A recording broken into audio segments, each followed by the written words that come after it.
اعوذ باللہ من الشیطان الرجیم بسم اللہ الرحمن الرحیم قل للمؤمنین یغضوا من ابصارہم صدق اللہ العظیم وصدق رسولہ النبی الکریم ونحن علی ذلک لمن الشاہدین والشاکرین والحمد للہ رب العالمین ان اللہ وملائکتہ یصلون علی النبی یا ایہا الذین آمنوا صلوا علیہ وسلموا تسلیما الصلاۃ والسلام علیک یا سیدی یا رسول اللہ وعلی آلک واصحابک یا سیدی یا حبیب اللہ۔ تمام تعریفیں حمد اور ثنا اللہ تبارک و تعالی کے لیے، درود و سلام نبی اکرم نور مجسم شفیع معظم آقا کل ختم رسول دانائے سبل احمد مجتبیٰ جناب حضرت محمد مصطفیٰ صلی اللہ تعالی علیہ وسلم کی ذات والا صفات کے لیے حمد و صلات کے بعد، اسلام فطرت کے عین مطابق دین ہے۔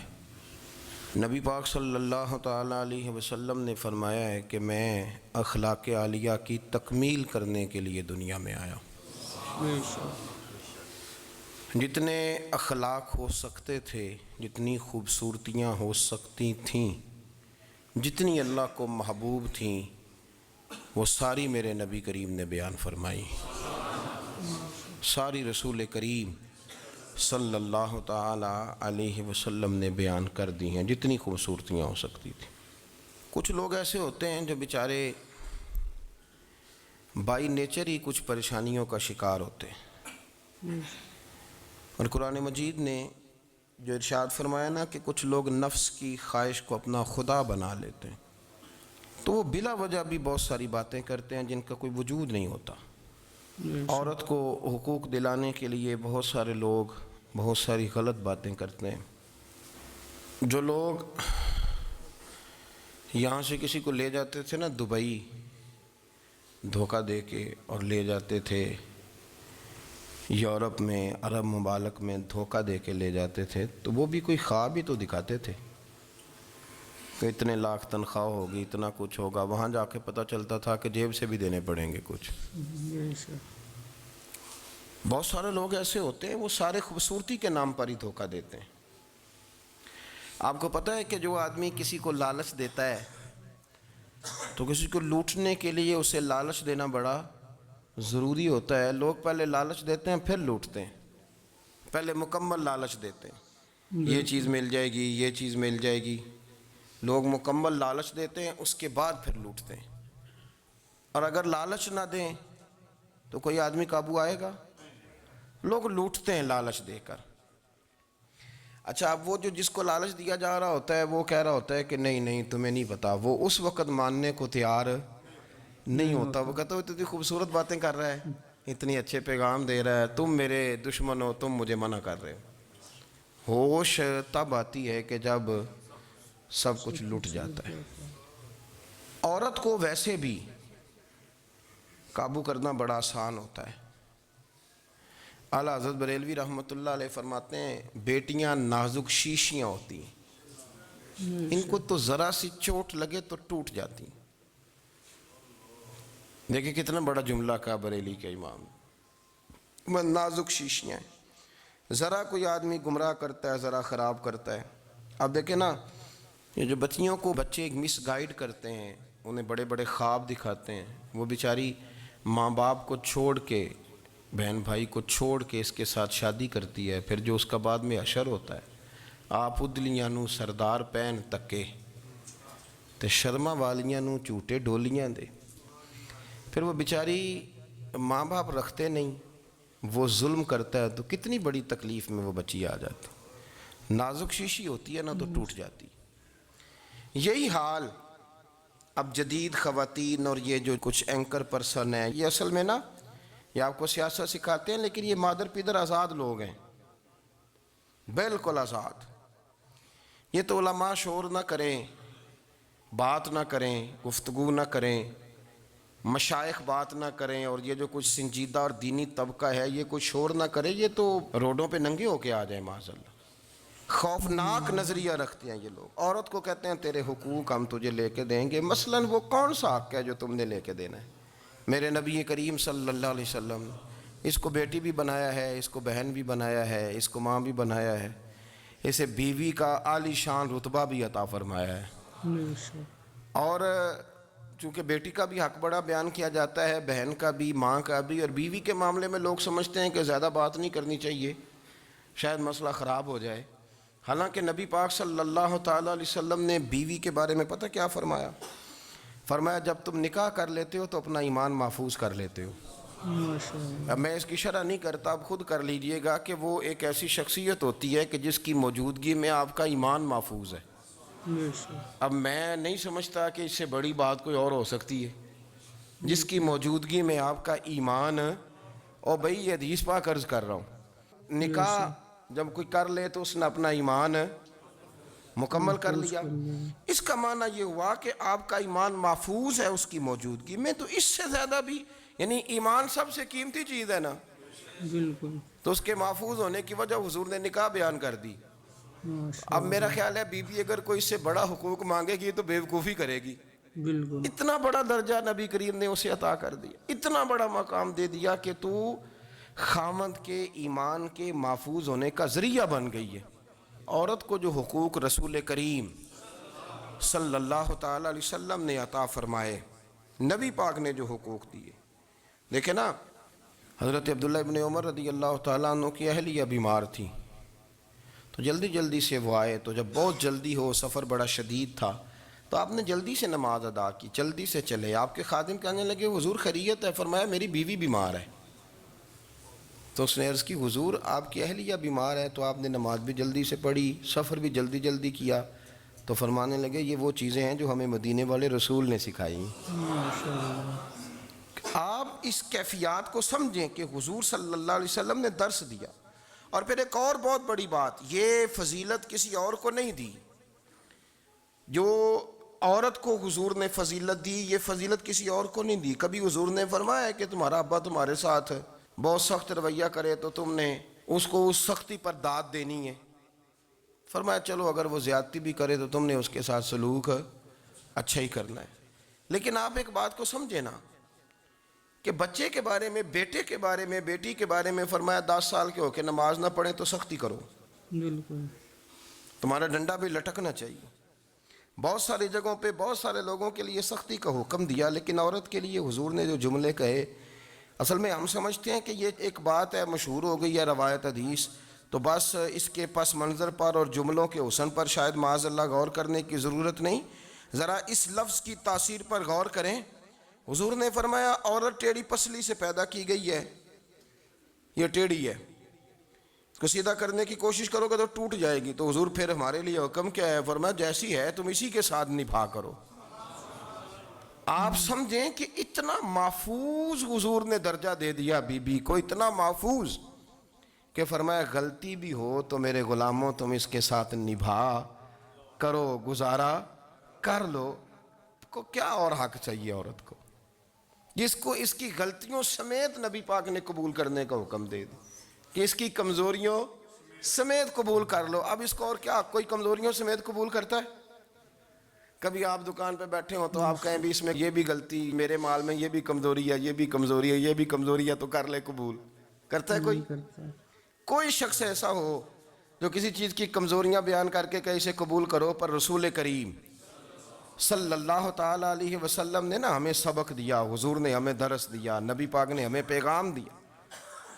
فرمایا یہ ٹیڑھی ہے، سیدھی کرنے کی کوشش کرو گے تو بیچاری ٹوٹ جائے گی، تو اس کے ساتھ نبھا کر جاؤ۔ آپ میری بات کو سمجھیے گا۔ چلیں میں اس پر ایک اور بخاری مسلم کی حدیث پڑھتا ہوں۔ حضرت سلمان فارسی رضی اللہ تعالیٰ عنہ اور حضرت ابو درداء کے درمیان بھائی چارہ تھا۔ مکے سے مدینے جب لوگ آئے تو حضور نے بھائی بھائی بنایا تھا، ان کے درمیان بھائی چارہ تھا، تو ابھی پردے کی آیات نازل نہیں ہوئی تھیں، تو لوگ ایک دوسرے کی طرف جاتے تھے۔ حضرت سلمان فارسی رضی اللہ تعالیٰ عنہ حضرت ابو دردہ رضی اللہ تعالیٰ عنہ کے گھر میں تشریف لے گئے تو دیکھا کہ ان کی بیوی بڑی غمگین بیٹھی ہیں. تو ہم نے فرمایا بہن کیا ہوا؟ تو کہنے لگی تمہارے بھائی کو دلچسپی کوئی نہیں رہی, ہر روز روزہ رکھ لیتا ہے اور ساری ساری رات نفل پڑھتا ہے. حضرت سلمان فارسی کہنے لگے ٹھیک ہے کر لیتے ہیں بندوبست. نماز دین ہے کہ نہیں؟ دین ہے نا یہ چیزیں. لیکن حضرت سلمان فارسی جناب ابو دردہ سے کہنے لگے آج میں نے تیرے گھر میں رہنے رات کو, کیونکہ وہ تو ساری رات نماز پڑھتے تھے, نفل پڑھتے تھے. انہوں نے کہا ٹھیک ہے, ایک بستر لا کے بچھا دیا حضرت سلمان فارسی کے لیے. سلمان فارسی فرمانے لگے دوسرا بھی لا. کہا وہ کیا کرنا ہے؟ فرمانے لگے تو نے بھی سونا ہے, میں نے بھی سونا ہے, تو نے بھی سونا ہے, عشاء پڑھیں گے اور پھر دونوں سوئیں گے. کہا میں نے تو نماز پڑھنی ہے. فرمایا تہجد کے وقت اٹھ کے پڑھیں گے, اللہ کے رسول بھی رات آخری حصے میں جا کے نماز پڑھتے ہیں. ادھر ساتھ سلا لیا, وہ تھوڑی کو دیر سوئے, اب عادت تھی ساری رات اٹھنے کی, ذرا اٹھنے لگے بستر سے تو حضرت سلمان فارسی فرمایا چپ کر کے سو جا, وہ بڑی رات پڑی ہوئی, چپ کر کے سو جا. وہ لیٹ گئے, پھر اٹھنے لگے تو فرمایا سو جا چپ کر کے, بڑا ٹائم ہے. سحری کے وقت اٹھے, نفل پڑھے. ان کا ارادہ تھا روزہ رکھنے کا, تو فرمانے لگے کل رکھا تھا نا نفلی روزہ؟ جی رکھا تھا. پرسوں بھی رکھا تھا, ترسوں بھی رکھا تھا. فرمایا آج نہیں رکھنا, آج میں تیرا مہمان ہوں, سارا دن کٹھے مل کے روٹیاں کھائیں گے, آج نہیں روزہ رکھنا. سلا دیا. اب حضرت ابو دردہ رضی اللہ تعالیٰ عنہ کہہ تو کچھ نہ سکے, پر کہنے لگے سلمان تم پتہ تم کیا کر رہے ہو, نہ تم نے مجھے رات اٹھ کے زیادہ نفل پڑھنے دیے, سویرے روزہ نہیں رکھنے دیا. تو حضرت سلمان فارسی کہنے لگے کوئی لمبی بات تو نہیں نا, چلتے ہیں نا ابھی فجر میں مسجد نبی میں, تو نبی پاک کو بتاتے ہیں. سرکار دو عالم علیہ السلام کی خدمت میں تو اپنی بات کرنا, میں اپنی کروں گا, حضور نتیجے کا اعلان فرما دیں گے, بات طے ہو جائے گی. حاضر خدمت ہوئے, عرض کی یا رسول اللہ صلی اللہ تعالیٰ علیہ وسلم یہ ساری رات نفل پڑھتے ہیں, ہر روز روزہ رکھتے ہیں, ان کی اہلیہ غمگین بیٹھی ہیں, حکم فرمائیں. تو نبی پاک صلی اللہ علیہ وسلم نے فرمایا پھر ہوا کیا؟ یا رسول اللہ میں نے رات سلایا ہے, سحری میں اٹھایا ہے, سویرے روزہ نہیں رکھنے دیا.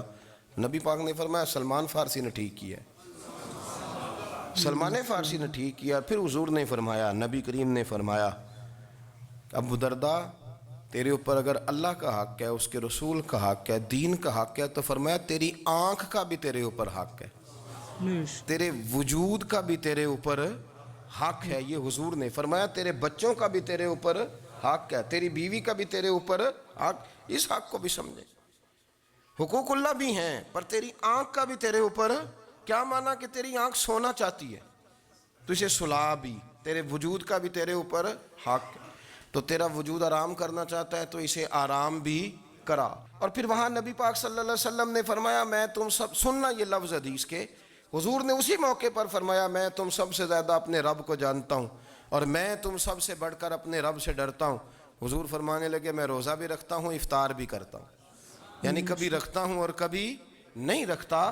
فرمایا میں نفل بھی پڑھتا ہوں اور اپنی بیویوں کو وقت بھی دیتا ہوں. سرکار مسجد میں بھی آتے تھے, نواسوں کے ساتھ کھیلا بھی کرتے, ان کے ساتھ پیار بھی کرتے. تو اتنے بڑے حقوق حضور نے بیان فرمائے عورتوں کے کہ تمہاری بیوی کا بھی تمہارے اوپر. لو ایک حدیث بخاری کی اور یہاں بیان کر دیتا ہوں. ایک شخص نے آ کے عرض کی یا رسول اللہ صلی اللہ تعالیٰ علیہ وسلم جہاد کے لیے تیاری ہو گئی ہے, صفیں بن رہی ہیں, مجاہدین کی تیاری ہے, تو میرا بھی نام لکھ دیا گیا ہے مجاہدوں کی لسٹ میں, لیکن یا رسول اللہ صلی اللہ تعالیٰ علیہ وسلم میری بیوی نے حج کی تیاری کر لی ہے اور میرے دوستوں نے, صحابہ نے میرا نام مجاہدین کی لسٹ میں لکھ دیا, تو میرے لیے کیا حکم ہے؟ یہ بخاری مسلم ہے.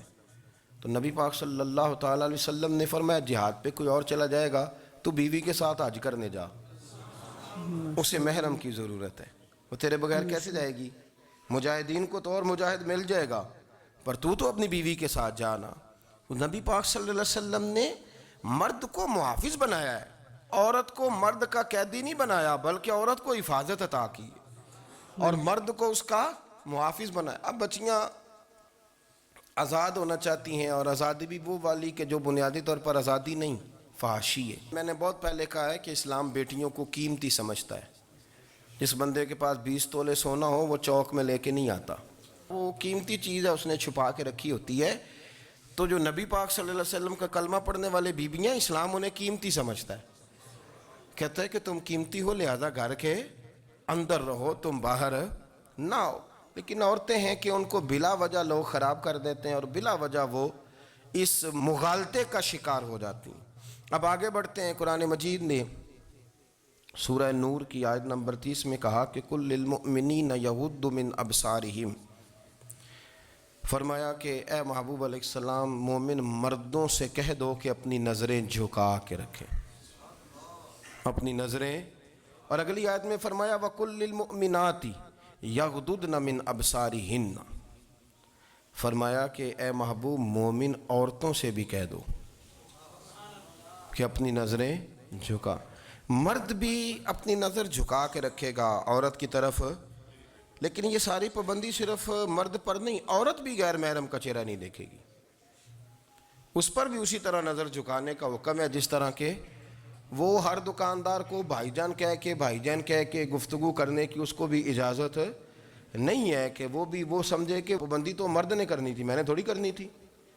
وہ جس کے پاس جائے، جہاں بھی جائے، ڈاکٹر کے پاس جائے، باہر جائے، تو وہ جس طرح مرضی اس کا دل چاہے وہ بات چیت کرے، اس کی عورت کو بھی اجازت اسلام نہیں دیتا۔ بنیادی طور پہ اسلام شرم و حیا کا دین ہے، حیا کی بات کرتا ہے۔ حیا کی جب ہم تعریف کرتے ہیں تو حیا کی تعریف یہ ہے کہ کوئی کبھی چیز دیکھ کے نہ تو آپ کی طبیعت میں کراہت محسوس ہو، آپ کوئی غلط جملہ منہ سے نکالتے ہوئے ذرا جھجکیں، آپ کوئی غلط بات کرتے ہوئے تھوڑا بوجھ محسوس کریں۔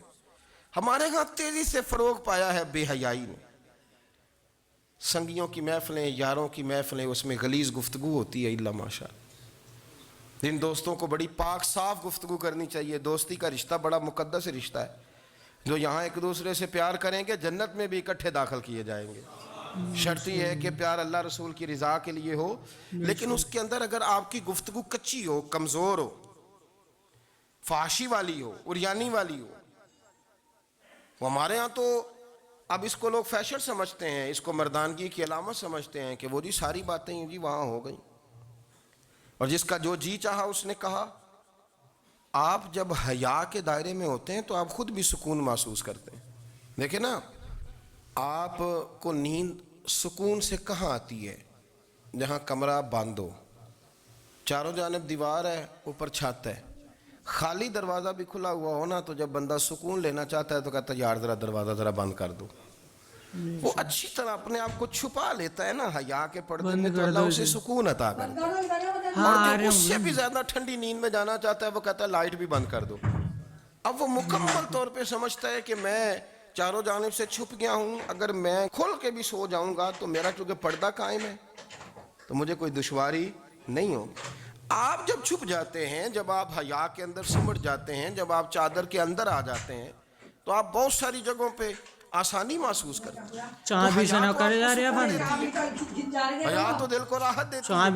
میں بڑی ذمہ داری سے بات عرض کرتا ہوں، قرآن مجید نے نا ایک مقام پہ مذاق کو، ایک مزاح ہوتا ہے خوش طبی، وہ نہیں، مذاق اڑانا۔ قرآن پاک نے نا مذاق کو ایک جگہ پہ جاہلوں کا طریقہ بھی قرار دیا ہے۔ بنی اسرائیل کے لوگوں سے حضرت موسیٰ نے کہا کہ گائے ذبح کرو اور ایک ٹکڑا مقتول کو مارو، زندہ ہو کے خود بتا دے گا مجھے کس بندے نے قتل کیا۔ تو کہنے لگے آپ ہمارے ساتھ مذاق کر رہے ہیں۔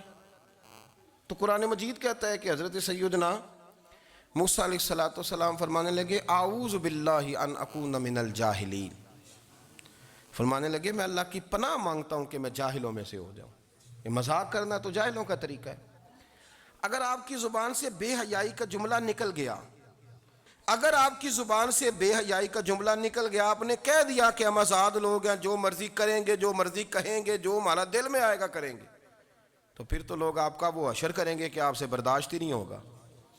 جس کا لوگ مذاق بنا لیتے ہیں اور جو مذاق بن جاتا ہے پھر اسے کچھ جینے دیتا ہے۔ آپ حیا کی چادر میں چھپیں گے تو بچیں گے۔ اگر آپ نے اپنا مذاق بنوا لیا یہ کہہ کے کہ میں نے مرضی کرنی ہے، پھر یاد رکھنا چھپنے کو جگہ نہیں ملے گی، پھر تکلیف میں آ جائیں گے، پھر بہت بڑی اذیت کا شکار ہو جائیں۔ شرم و حیا، عرب کے اندر جو کنواری لڑکیاں تھیں ان میں بڑی حیا ہوتی تھی۔ الحمدللہ میں بڑے فخر سے کہتا ہوں کہ میرے پنجاب کی، میرے پاکستان کی بیٹیاں بھی 20 دفعہ ان کا ابا کہے تیری شادی کرنی ہے تو وہ آنکھ نہیں اٹھا پاتی آج بھی۔ یہ تو وہ چند لوگ ہیں جو کہتے ہیں ہم ہائی کلاس ہو گئے، ہمیں نہیں پتا کہ وہ وہ روشن خیال ہو گئے ہیں کہ روغن خیال ہو گئے، پتہ نہیں کدھر چلے گئے. ورنہ ہماری بیٹیاں آج بھی جب ان سے ان کا باپ ان کی ماں بات کرتی ہے تیری شادی کی، تو وہ تو شرم کے ساتھ پچھلے سے پچھلے کمرے میں چھپتی ہیں. یہ اللہ نے فضل کیا ہوا ہے اس ملت پر. تو عرب کی لڑکی بڑی حیا والی ہوتی تھی، اس سے کوئی بات کرنی پڑتی تھی تو 20 دفعہ بات کی جاتی، پھر بھی وہ عورت چھپتی پھرتی تھی. حضرت عائشہ صدیقہ رضی اللہ تعالیٰ عنہ فرمانے لگیں میرے نبی پاک صلی اللہ علیہ وسلم عرب کی کواری لڑکیوں سے بھی زیادہ حیا کرنے والے. قاضی اعجاز مالکی نے، شیخ عبدالحق محدث دہلوی نے، دیگر بزرگ جو سیرت نگار گزرے انہوں نے لکھا ہے کہ نبی پاک صلی اللہ علیہ وسلم کے اندر 100 مردوں سے زیادہ طاقت تھی. 100 مردوں سے زیادہ طاقت. اب جو بات کہنے لگا ہوں، جو نتیجہ دینے لگا ہوں، اس پر خاص توجہ آپ فرمائیں گے. ذرا فکری طور پر، نظریاتی طور پر ایک چیز کو سمجھیے. ہم سمجھتے ہیں کہ جوان لڑکا ہے جی جو مرضی کرے، عمر ہے جی. آپ ذرا بات پر غور کیجئے گا کہ حضور صلی اللہ علیہ وسلم میں طاقت 100 مردوں سے زیادہ ہے اور حیا کواری لڑکیوں سے بھی زیادہ ہے. ذرا اس بات کا تقابلی جائزہ کیجئے گا کہ طاقت 100 مرد سے زیادہ ہے لیکن حیا کواری لڑکی سے بھی زیادہ ہے. اس کا معنی یہ ہوا کہ جس ٹہنی کو پھل زیادہ لگ جاتے ہیں وہ جھکا کرتی ہے. تو حیا تو حسن ہے، حیا تو آپ کو پاک صاف کرے گا، حیا تو آپ کو نرالا کرے گا، انوکھا کرے گا. وہ ہمارے ایک دانشور ہے، انہوں نے مضمون لکھا، کئی باتیں بڑی پسند آتی ہیں. وہ کہتے ہیں کہ میری اہلیہ، ان کو بھی کسی نے مس گائیڈ کر دیا تھا، حالانکہ اچھی خاتون ہے، کسی نے مس گائیڈ کر دیا. تو وہ بھی سماجی اور ویلفیئر اور یہ خواتین کو شوق ہوتا نا بننے کا، تو وہ بھی سماج کے اندر اچھا مقام تلاش کرنے کے موڈ میں آ گئی. تو کہیں ایک دن جانا تھا تو بڑی بن سنور کے میرے ساتھ وہ گاڑی میں بیٹھ گئی. تو میں گاڑی میں، عورتوں کو یہ بھی مسئلہ ہوتا ہے نا کہ ہماری تعریف کرو، تو کئی دفعہ بعض مردوں بیچاروں کو جھوٹ بولنا پڑتا ہے، تو زبردستی کراتی ہیں نا جی. تو اس میں گنجائش بھی دی ہے شریعت نے گنجائش دی ہے کہ کبھی بیوی کو راضی کرنے کے لیے خلاف واقعہ بات کرنی پڑے تو کر لینی چاہیے.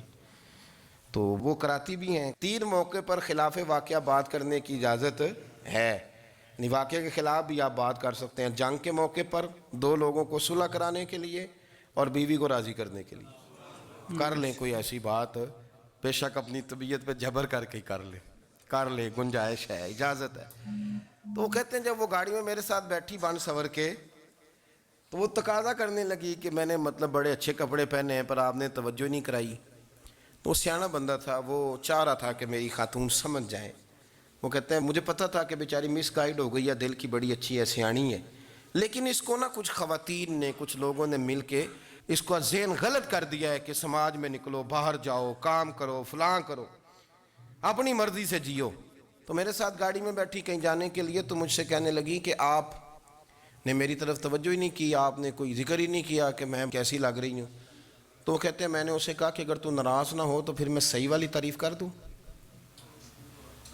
تو اس نے کہا کہ آپ کر دیں. تو کہتے ہیں میں نے درد سے اور خلوص سے اپنی بیوی سے کہا، خلوص کے ساتھ. میں نے کہا میں تو روز گھر ہوتا ہوں، روز شام کو گھر ہوتا ہوں، اگر تو میرے لیے تیار ہوتی تو میں تیری تعریف کرتا، لیکن آج تو باہر جانے کے لیے تیار ہوئی ہے، تو پھر ان سے تعریف کی امید رکھ جن کے لیے تو نے تیاری کی ہے. میرے لیے تیاری کرتی تو میں تو ہر شام تیرے پاس ہوتا ہوں. کہتے ہیں وہ میرے لفظوں میں درد تھا تو وہ بھی رو پڑی. اور کہنے لگی آپ گاڑی روک دیں، مجھے باہر جا کے کسی کو راضی نہیں کرنا، میں نے اسے راضی کرنا ہے جس کو رب کریم نے میرا شوہر بنایا ہے اور میرے لیے منتخب کیا ہے میرے ماں باپ کو. میں واپس لوٹتی ہوں. یہ ایک پہلو ہے سلگتا ہوا، اس کو سمجھا جائے. رسول کریم صلی اللہ علیہ وسلم عرب کی کواری لڑکیوں سے زیادہ حیا والے تھے. کواری لڑکیوں سے زیادہ حضور حیا فرمایا کرتے تھے.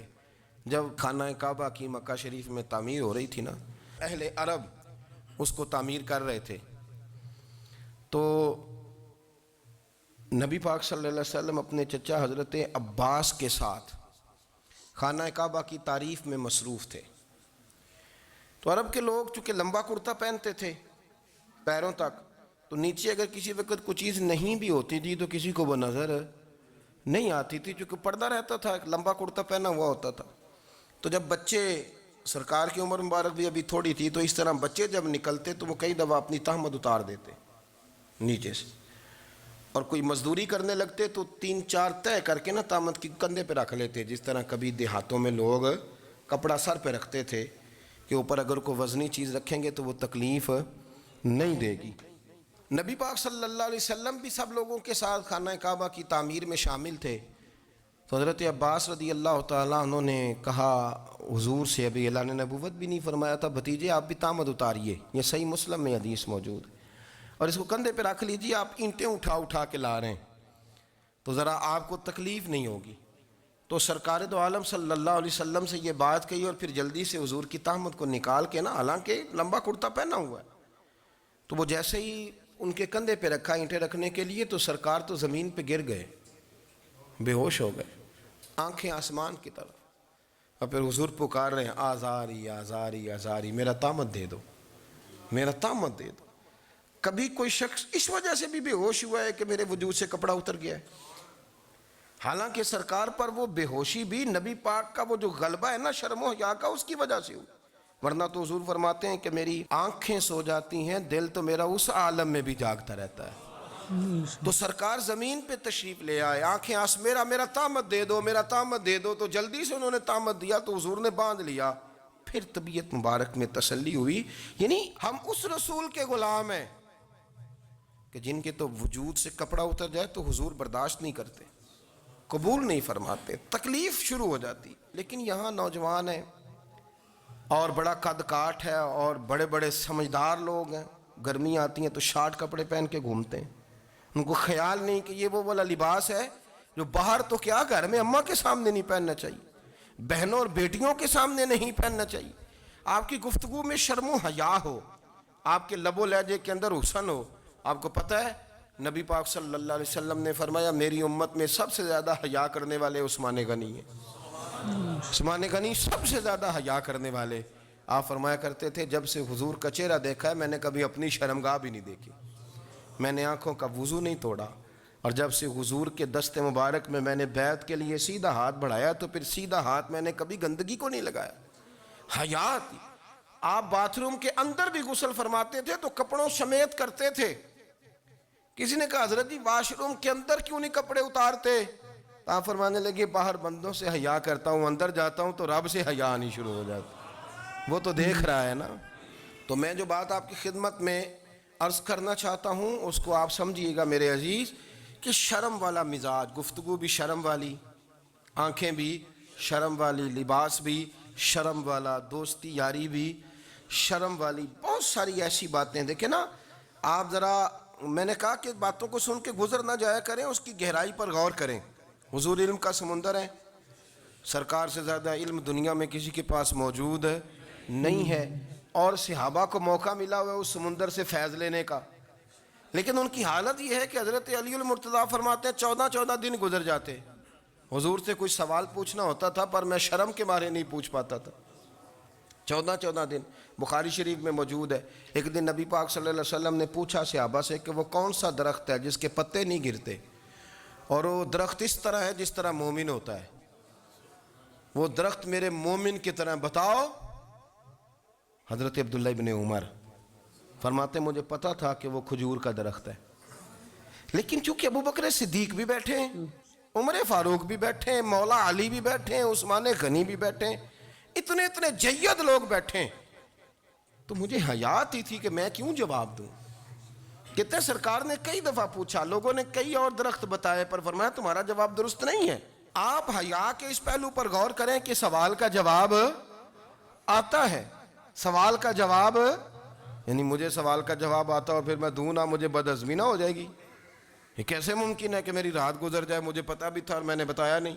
بہت سارے لوگ آ کے بہت ساری باتیں بتاتے ہیں، بہت ساری باتیں وہ سمجھاتے ہیں، تو ہم غور سے ان کا چہرہ دیکھنے لگ جاتے ہیں، کہتے ہیں یار اس کا تو دعویٰ تھا کہ میں سمجھنے آتا ہوں، تو یہ تو ہمیں سمجھا رہا ہے، چلو الحمدللہ ہم سمجھنے کو تیار ہیں۔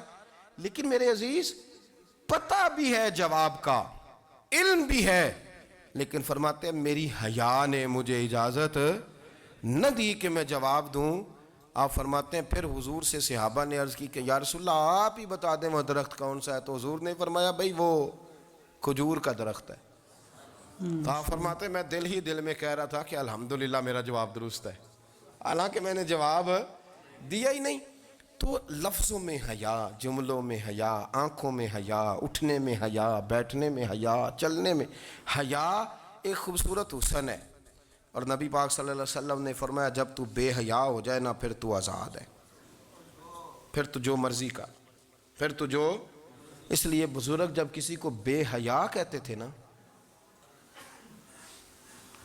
اللہ اکبر، اور جب کسی کو کہتے تھے نا یہ بے حیا ہے تو لوگ سمجھتے تھے کہ ہلکی سی بات کر دی ہے، لیکن ان کا معنی یہ ہوتا تھا کہ بس بھائی اب اس کے ساتھ کوئی کلام کرنے کی ضرورت ہے، اس کو اب اصلاح کی ضرورت نہیں، یہ بے حیا ہے. کیا معنی؟ کہ اب یہ جو اس کے دل میں آئے گا وہ کرے گا، جو اس کی طبیعت چاہے گی وہ کرے گا، اب یہ کسی پہلو بھی قابو آنے کو تیار بے حیا ہو گیا. بے حیائی بہت بڑا عیب ہے.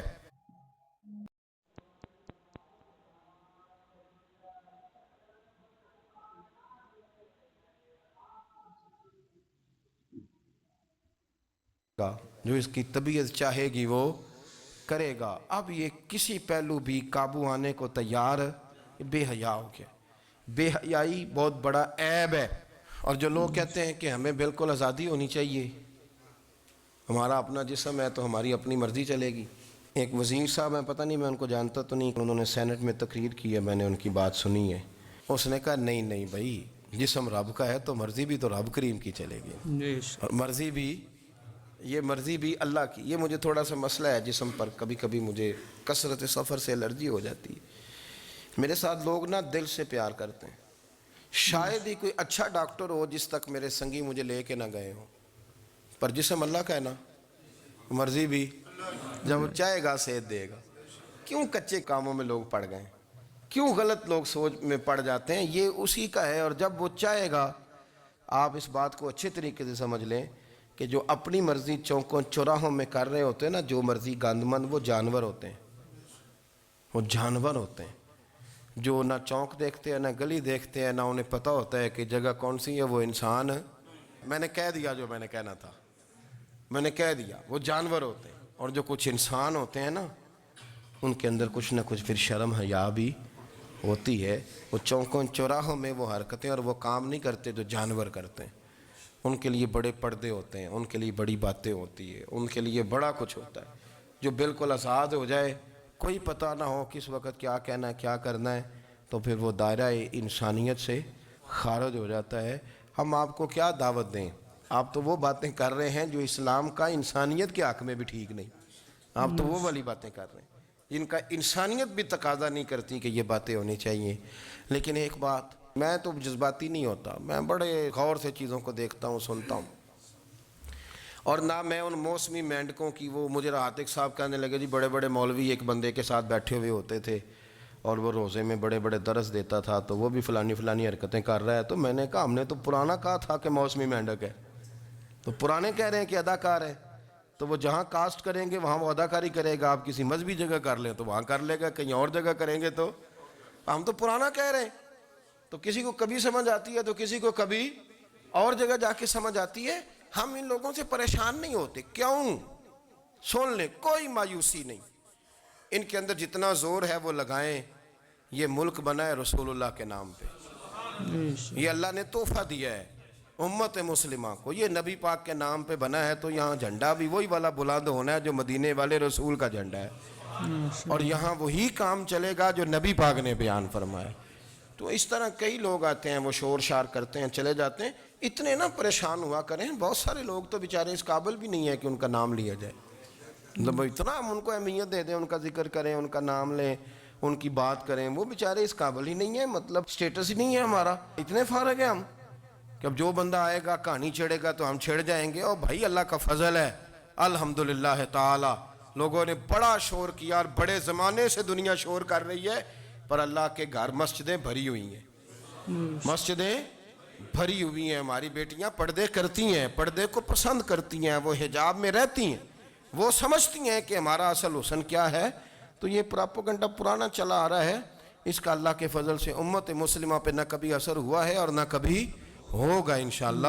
اللہ تعالی ہمیں حق پر استقامت عطا فرمائے.